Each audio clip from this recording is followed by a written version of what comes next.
Let me first of all thank everyone for your presence this morning. I want to thank the members of the media for being here, and to thank my colleagues who are here as well.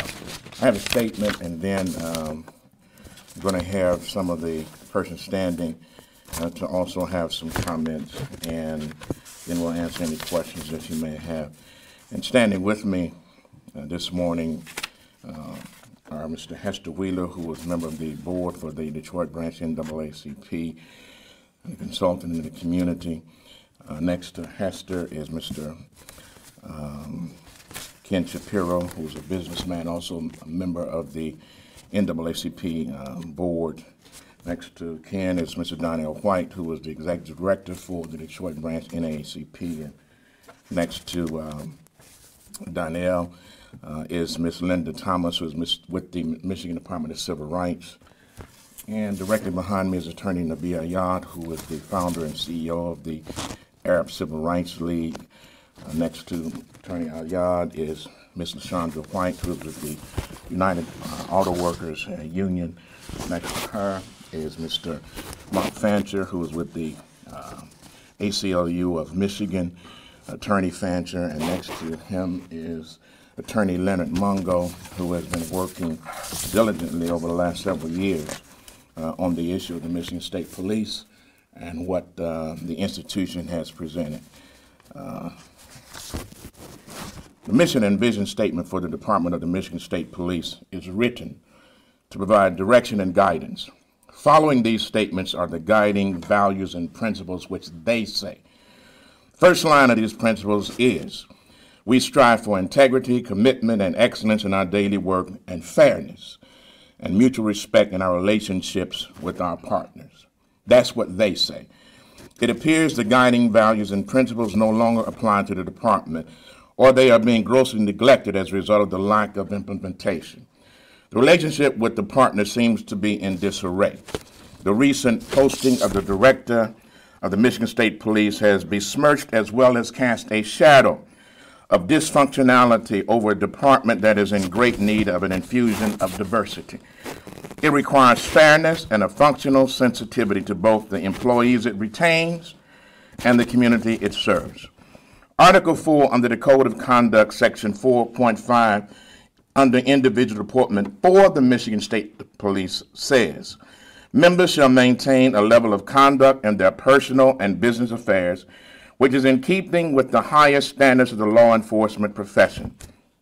Members shall conduct themselves at all times, both on and off duty, in a manner that will reflect favorably upon the department.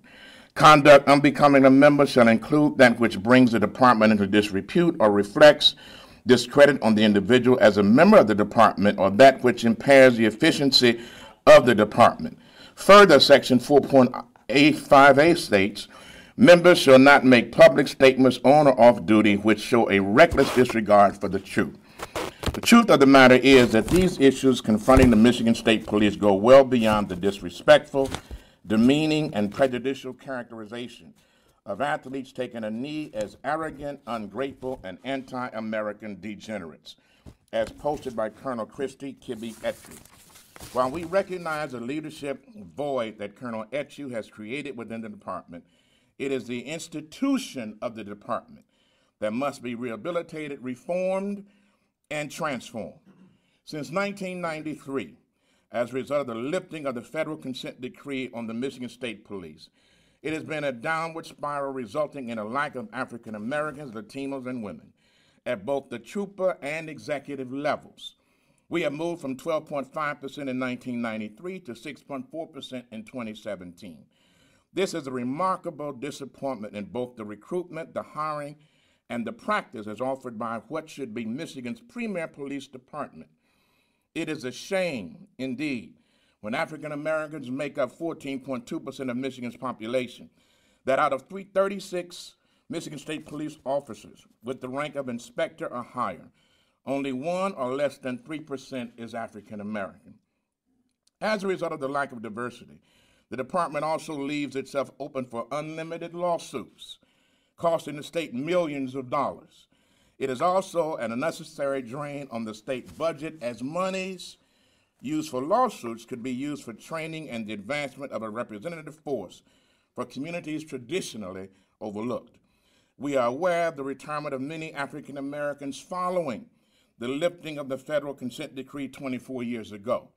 We believe the department should have made plans to adjust for this reality. Such plans should have included increasing its recruitment program for advancement from the mid-level position to the senior position, creating a more culturally sensitive testing mechanism, implementing a more racially conscious and community-oriented understanding and value from various communities, developing a wider resource for racial sensitivity training using organizations from local communities in which troopers serve, like the NAACP, the Urban League, New Detroit, National Action Network, Council of Baptist Pastors, Wayne County Community College District. It is no surprise, therefore, that we would now be witnessing such posts from the leader of this organization. Posts such as the one we have witnessed have a tendency to impugn the character and motivation of people with different views. The current state of the Michigan State Police tends to divide and create certain biases among the employees as well as communities in which the state police are pledged to serve. We have asked the governor for an opportunity to sit down and discuss the future of the director as well as the department, its policies, programs, and recruitment practices. We further believe that our congressional representatives need to look very closely at the Michigan State Police. We're calling on them to look at the operation and the ability of the state police to be an equitable law enforcement department in communities of color. One has to wonder if the consent decree was lifted prematurely. We are here today because steps must be taken in order to correct this pattern of going backwards. Is there a commitment to all Michiganders to going forward and includes every segment of our population in such an important department? We'll be working in conjunction with our civil rights partners, members of the Michigan Legislative Black Caucus, and certainly our congressional representatives to hold the Michigan State Police and the governor accountable. The governor has the responsibility of selecting the director. The director must lead and direct fairly, without bias, and with measurable results that include people of color. No director should be promoted or given a raise up when the programs and policies have gone down. This issue is not going away. Even if one changes the director but does not change the policies, the recruitment and the makeup of the force, the job is still not done. The Michigan State Police must change to become a real department for all its citizens and not just a select few. I want to ask Attorney Mark Fancher from the ACLU if he would have remarks. Mark. Good morning, everyone. Good morning. You know, unless someone has been living under a rock, they're very familiar with the fact that the relationships between law enforcement and communities of color are at an all-time low. And while the ACLU can get involved in trying to work from the outside to change the way that the Michigan State Police conducts its affairs, specifically urging them to actually identify the race of those that they stop and to chronicle them, you know, as we have done, or as Attorney Mungo can get involved in filing litigation that tries to bring about reform, as the NAACP can continue to try and change policies. All of us can try and change from the outside those things which are creating a terrible rift between law enforcement and communities of color. But ultimately, the only thing that will actually make a real difference is if the culture of law enforcement changes itself. And the only people who can do that are the people within law enforcement. As long as law enforcement believes that it's acceptable to discriminate, to harass, to bully, to beat, to kill people of color, then it will continue. The tone is set for the culture of law enforcement by those who lead it. And if the leader of Michigan State Police believes that those who in good conscience and in good faith and with hope for real change, when they agitate and when they advocate for changes in law enforcement, when they're described as degenerates, when they're disciplined athletes, professional athletes, many of them with university degrees, are described in this way, it sends a message to those within the ranks of Michigan State Police that this is acceptable. And if law enforcement officers believe that the people of the quality and the caliber of those engaging in the protests are degenerates, then we can only assume what they believe about people who have a lower profile, the people that they encounter from day to day. The person who leads the Michigan State Police must set a tone, must establish a tone, must help to create a culture that appreciates and recognizes the value of all people, regardless of their color, and administers justice fairly and ensures the protection of the human and civil rights and civil liberties of all who live within the state of Michigan. And at this point, the director is not doing that, and the ACLU of Michigan calls upon her to resign. Attorney Mungo. Good morning, everyone. Morning. I have been, as a litigator, living in the belly of this monster since 2012, when I filed the first lawsuit against the Michigan State Police on behalf of two very dutiful, brave troopers who had become a part of the forensic firearms examiners training for the Michigan State Police. They scored higher than their white counterparts, but they did not get their promotion to sergeants.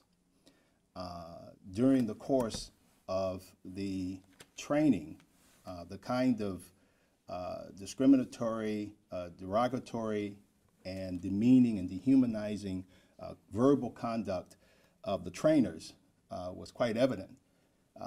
And what stands out in my mind is an affidavit that I attached to the pleadings in this case, in which both of those troopers indicated that they had gone during the course of the training to become forensic firearms examiners, that they were to participate in a shooting exercise. And the white trainer indicated that today we're going to shoot cans. Puerto Ricans and African Americans, okay? And the lieutenant that was in charge of that training with the state police, a white lieutenant, didn't say one thing. In fact, troopers are afraid to speak up about the demeaning, dehumanizing, and unfair, unlawful, discriminatory treatment during the course of their employment. So much so that African Americans are really discouraged from even applying, speaking of the disparity of African Americans in that force, because of this kind of treatment and this kind of culture, this type of custom that has been adopted and condoned. Even one of my troopers, the first that I filed a lawsuit on behalf of, the first African American canine handler, if you can believe it, in the history of this agency, highly decorated and received the highest performance evaluations. Nothing was wrong with this gentleman's performance at all as a trooper. Very brave trooper, top of his field, was called Sambo and buckwheat, and all black men used crack, including this trooper calling his name, by the unit commander. And this went on for years, I have to applaud some of the white troopers because it was a white trooper that reported this. And the African American was afraid to speak up about it. And then, of course, these are some anecdotal kind of examples of what happens during the course of employment that African American employees, troopers, have to experience. But now let me point out one other layer. There's a problem with African Americans even getting in the door. It begins with the law enforcement entry exam, which African Americans are failing at a rate of 86%. 86%. Whites are failing it at a rate of 46%. Now, we have a lawsuit pending right now against the Civil Service Commission and its director to examine and identify the culturally biased discriminatory aspects of that exam. We know that exam is produced by a company by the name of Metrics, and they provide these entry-level law enforcement exams for law enforcement agencies across the country, which may speak to some extent why we have this problem across the country, okay? And we have an expert that is currently analyzing the different components of that exam to determine whether or not those various components are relative and speak to the ability of a person to actually perform as a state trooper. We do not believe that there is. In fact, the exam was changed in 2014, right after the two state troopers who successfully litigated the forensic firearm examiners' failure to promote them into the position of forensic firearm examiners. They got a $5.27 million jury verdict. The Court of Appeals upheld that just last year, August of last year. And they changed the test right after that.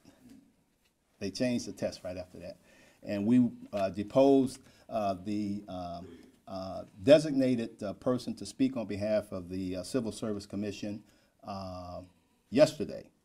And there are some real concerns about the bias in that test.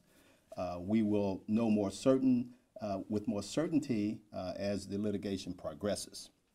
The second part, let me say this one last thing. The second part is once the few African Americans who are able to pass that exam get through the door, they are weeded out through the bias selection process.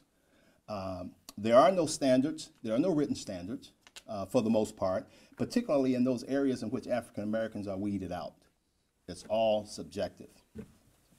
Thank you. Ms. Linda Thomas with the Michigan Department of Civil Rights. Good morning. Good morning. I'm standing on behalf of the Michigan Department of Civil Rights to say that we very much support the NAACP.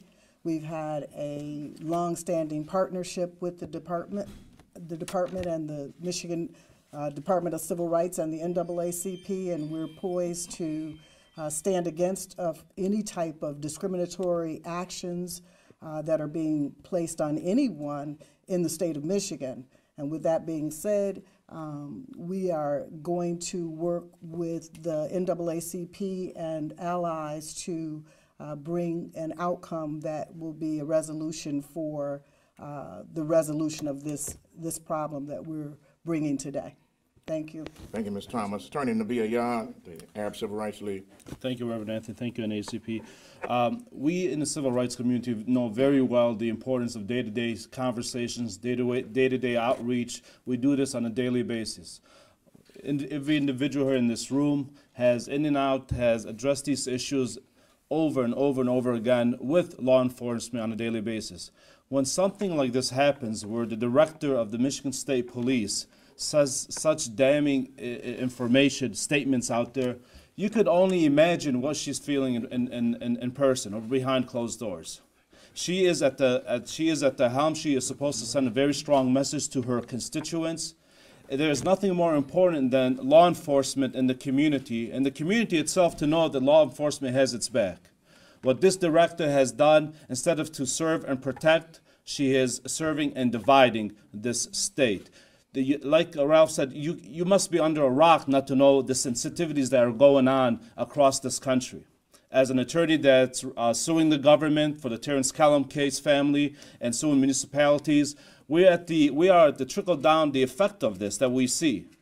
We will never, never, never allow any law enforcement agency to sensitize us to a level where it becomes acceptable for this kind of conversation and speech to be put forward. Because we know how dangerous it is, and history has showed us how dangerous it is.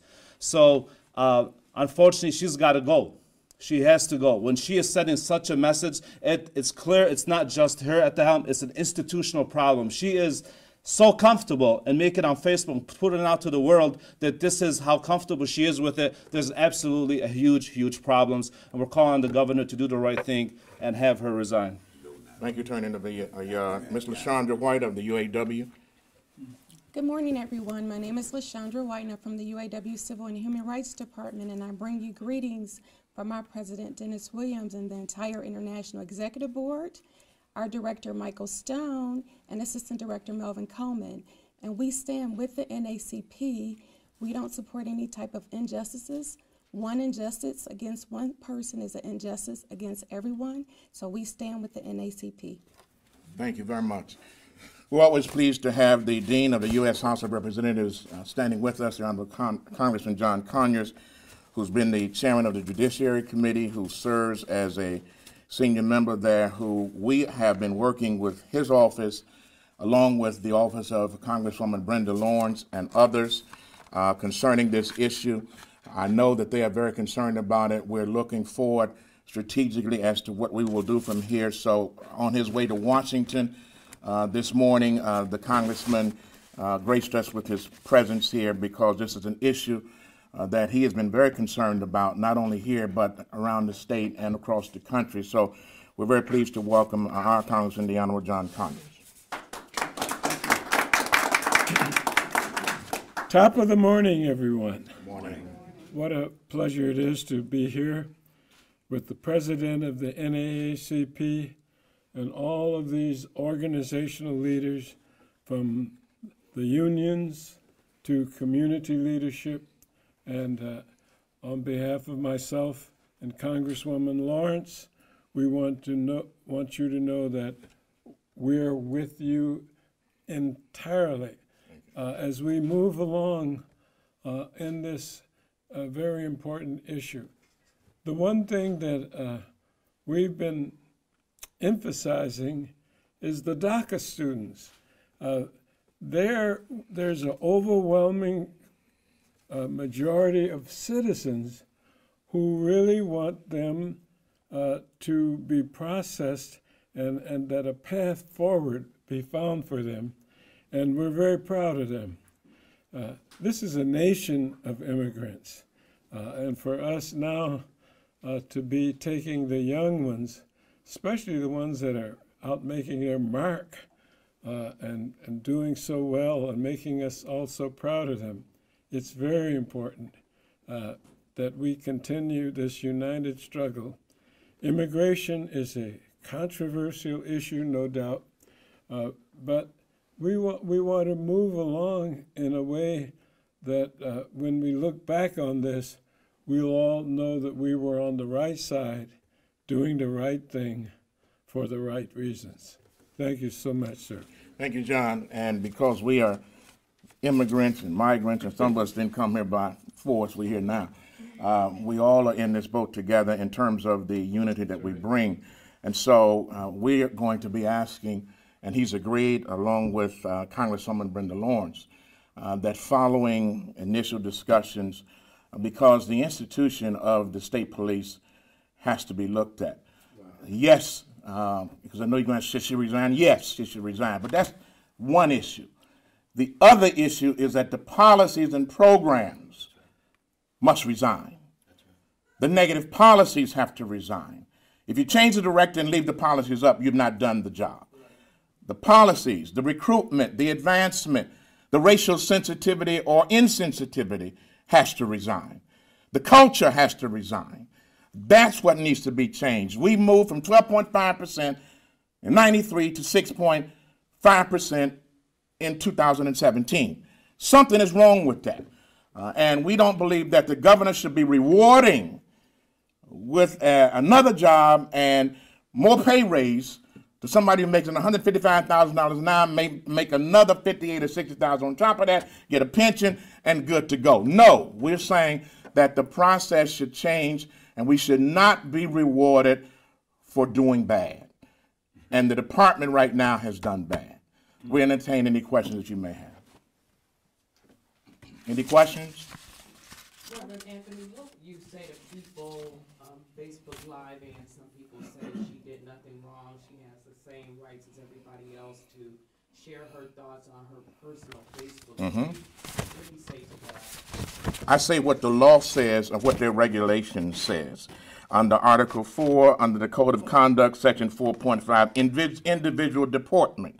Under Section 4.5A, members shall not make public statements on or off duty which show a reckless disregard for the truth.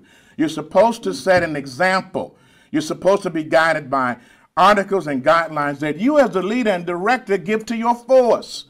Does that mean that the governor or the governor and or the state director operate under different set of rules and regulations than the people that they in fact lead? I don't think so. The law says this. She is in violation of her articles.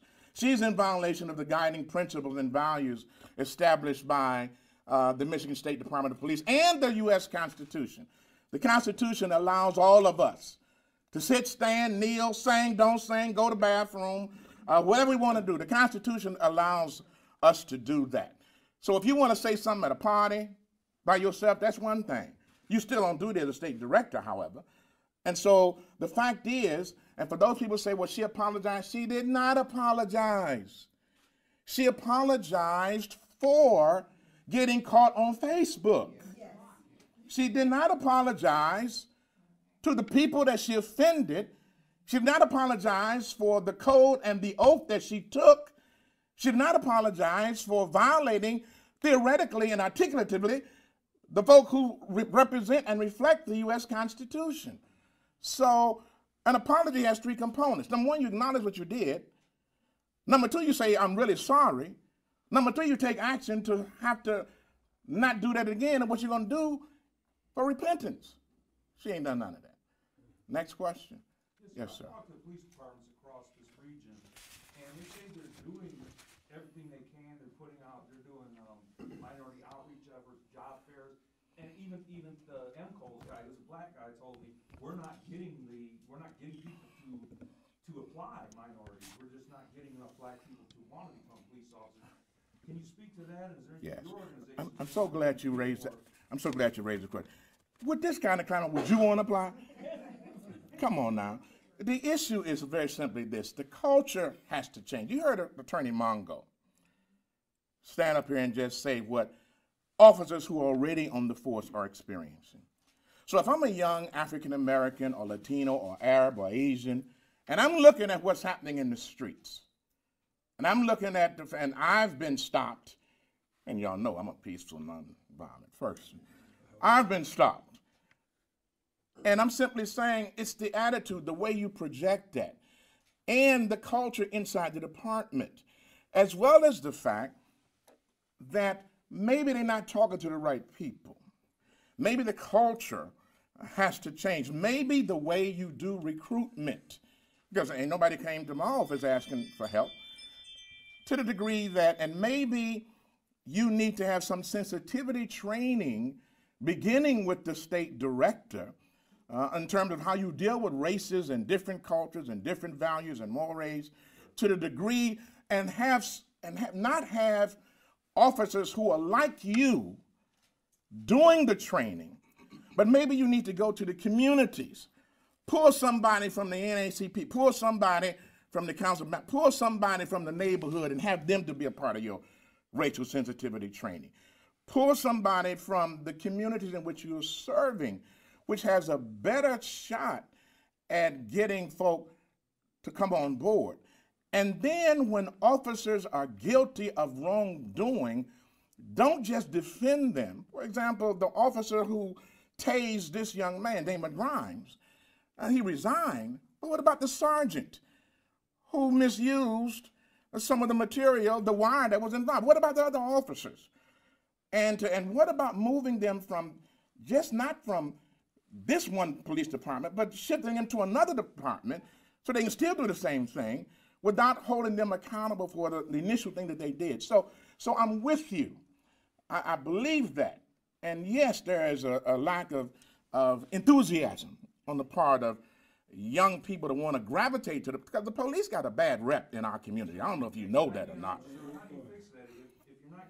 Well, I think you start by holding the leaders accountable. You start by firing or terminating the person who denigrated the very people you're trying to bring to the table. If she is your representative, you just answer your own question.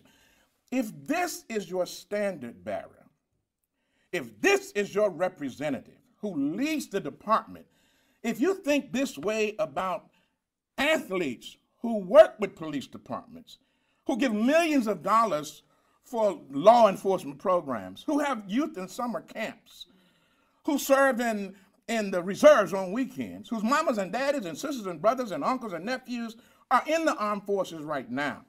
If you think that way about them, what do you think about the brother on Mac and Bewick who have some issues? Even police departments that don't have that reputation, that are run by black people, are saying they're having a hard time recruiting. They got the same issue. Well, that's what I'm saying. So how do you fix that? I think I've tried to respond to some of that. It's not going to be overnight. It's going to be a process. Mongo, you want to say something on this point? Yeah. I don't want to hear that. I represent 90%, 95% of my clients are law enforcement, from federal air marshals to city police. I represent the only black officer that in the history of the city of Warren that was ran out because of racist, derogatory jokes, inappropriate statements, comments, etc. Okay, but no, sir, and I'm not, and this is not directed, at you, sir. But it's a fact. I'm glad you asked the question as well. I have a large list of African Americans that applied to become state troopers that call me frequently. How are we moving along in the class action? That were told we can't take you in this year. You got to wait 2 years for superficial reasons that have nothing to do with the ability to do the job. So I don't buy that. I live in the belly of this monster. So let me say this. All is not well, not in Denmark, but in Michigan, to the degree that we do have this issue, but part of resolving the issue is to do what's right. Part of resolving the issue is when folk come out like this and insult and disrespect an entire community, they should be held accountable. That's moving us on the journey to want folk to say, yeah, I can respect that because they're taking care of business. Yes.